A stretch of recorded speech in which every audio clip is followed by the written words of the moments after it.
Hello everyone and welcome to this, which is episode 10? Yeah, episode 10 of Andy's Shed Live, coming to you not as builds today. We were going to do the GPO bell set today, but as it is such a nice day outside, we thought we'd do some outside stuff instead and take you on a little tour of what's been happening. Now, you may remember that last week things were a bit rushed because I was coming back last week from Heage Windmill, from their spring track today, over there at Heage Windmill, and well, I got a few bits and pieces, got a few vintage spanners and stuff, so I just wanted to show you these that we got from the windmill last week. And here they are. Now, these are all quite interesting because if you look at them, if I put them the right way up, the eagle-eyed amongst you will spot that these are Whitworth spanners. I mean, okay, some of the Whitworth sizes are also BSF, British Standard Fine, but you can see 7/16 Whitworth or half-inch BSF, or half-inch Whitworth 9/16 BSF, and we've got quite a few of these different brands. That one is made by Super Slim in Birmingham. And that one is a Super Slim as well. Super Slim is a brand name by a spanner manufacturer. I can't remember, I think it was Thomas somebody or other in Birmingham that made these.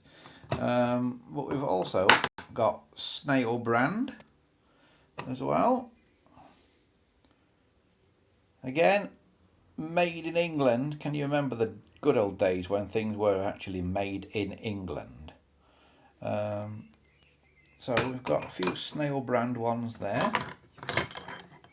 What have we got here? That's another Super Slim. But we've got one or two. And this one I thought was interesting because it's got a date on it. 1943. I thought that was pretty amazing to have 1943 on there. And again, Snail brand. Although it's not actually got a picture of a snail on that one, but it is. And then this one's interesting as well, because this is made by the same factory that makes Super Slims. Look at the little thing in that diamond there, and you'll find that on the Super Slim ones too. Oh no, it's not. It's different. Sorry, I'm telling you wrong now. I'm telling you wrong. So this is another different one. 1943, and you notice that little mark there. Now, I believe that is a wartime mark. Somebody tell me if I'm wrong about that, but I believe that is sort of wartime military and that they put on military stuff. So I'm wondering if this particular spanner once belonged to the military. And then we've got a couple more. Another nice Snail brand one there with the snail on it. And then we've got this for holding a tap. And you'll see there's a name on there, but I think that's a name of a previous owner that's been just stamped into it. What does it say? W. Marshall? If you know who W. Marshall is, get in touch with us. If you know the history. I have a horrible feeling W. Marshall will be long gone though. So that's the spanners that we got the other day. So they came to us from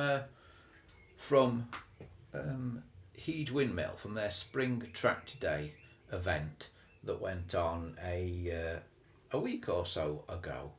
But while I'm here, I just show you another project that's in at the moment, just to prove that we don't just do telephones here. And that's this old Singer sewing machine, which has seen better days, but this one is in for restoration at the moment. There will be a video all about it coming up pretty soon. And it's about 100 years old, this one, we think. There's a serial number on it down here, and you can go online if you Google something like Singer dating or dating Singer sewing machines online. You'll find a website where you can put that number in, and it'll tell you how old it is. So that is S05E10 particular one. So there we have a Singer sewing machine. And while we're here, there are other projects that are on at the moment as well. I'll whiz you up here and you'll see a load of handles stuck out, and this is because these are handles that are actually on files. If I can get one down, because it's a bit of a reach.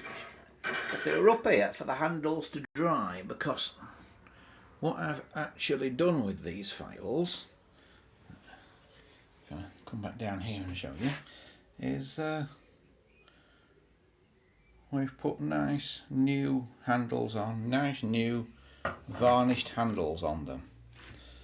These are brand new files that I got, but when I got them they didn't have handles. I've still got some here that haven't got the handles on. This is the box that I got last year. And these files, although some of them are a little bit rusty, they are pretty much brand new. And I got these last year, but of course none of them have got handles on. But luckily I managed to get some handles, which I then restored. I've got some more files there that I've got handles on that all want restoring.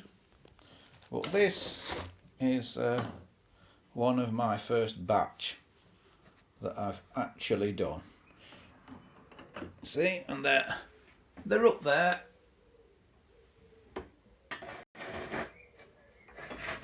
The handles, they're up there because the handles are all drying off up there. And from when I varnished them.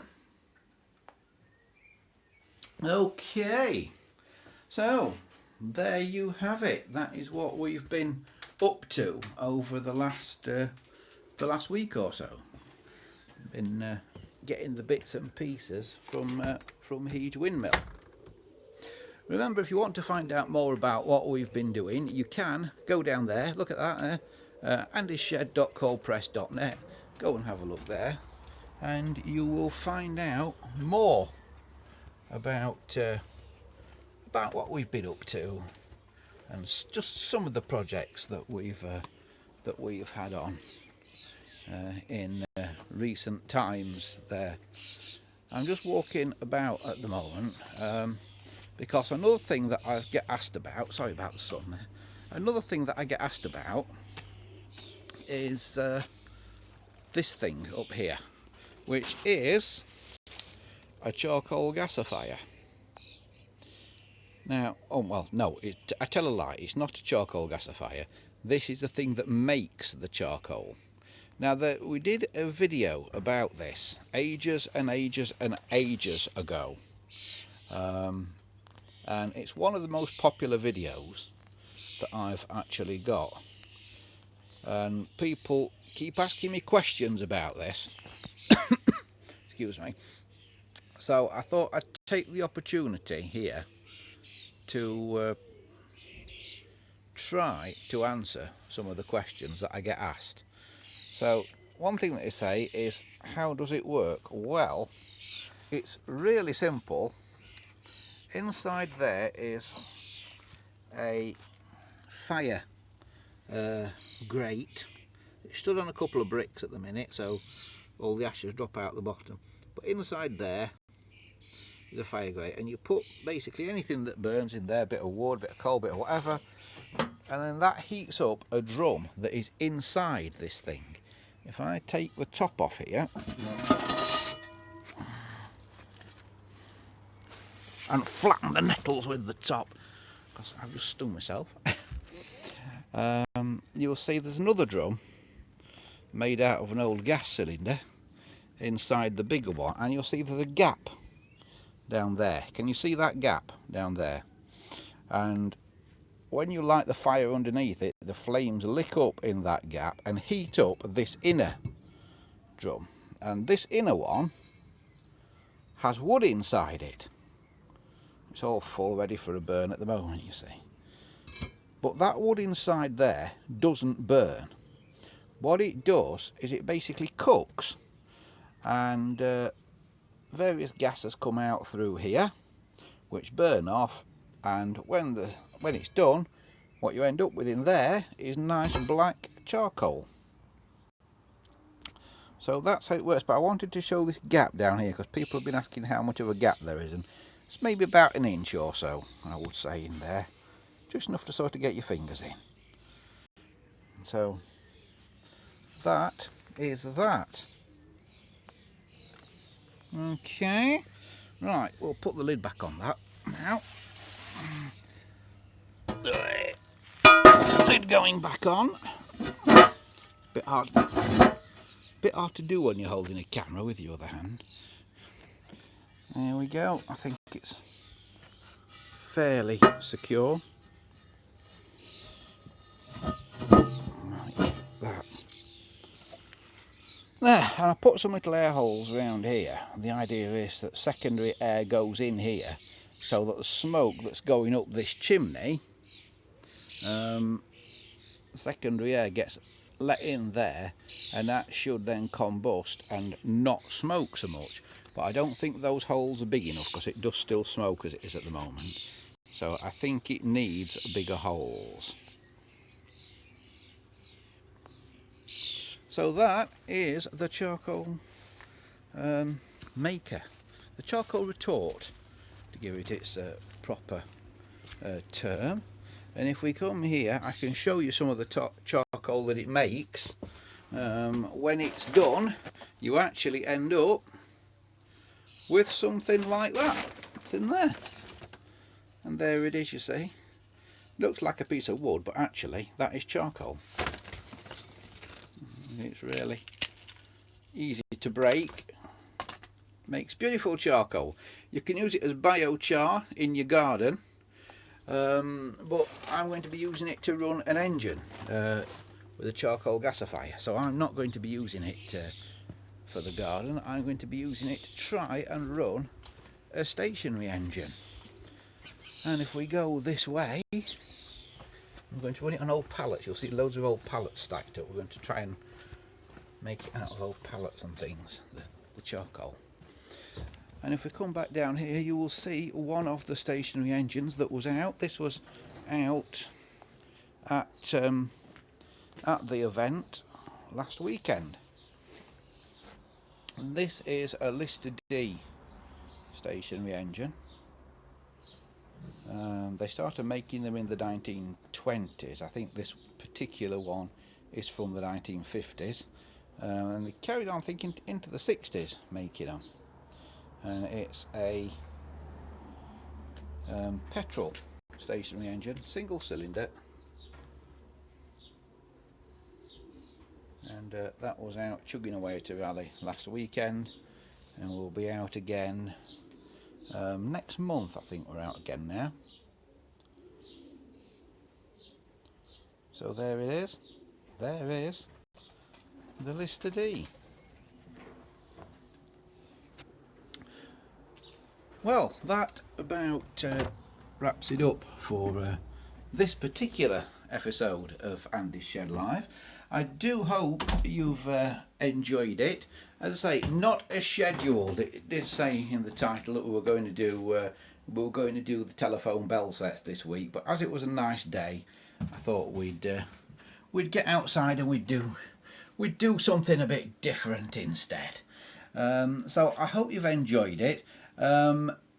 This has been brought to you via the Streamlabs app on a mobile phone. You may remember a few weeks ago we were told that channels with less than 1,000 subscribers weren't going to be able to do mobile live streaming anymore. Well, here we are, mobile live streaming. So here we are, thanks to Streamlabs. So if you want to try their app out, go and get it. It seems to work quite well. But that's it from us for now. We will be back same time, same place next week, when we will be hot on the heels of a day at Sheffield Collectors Club. So bear with us if we're a little bit late next week. But from me and from Pippa the dog, who's lurking around somewhere, for now, see you soon.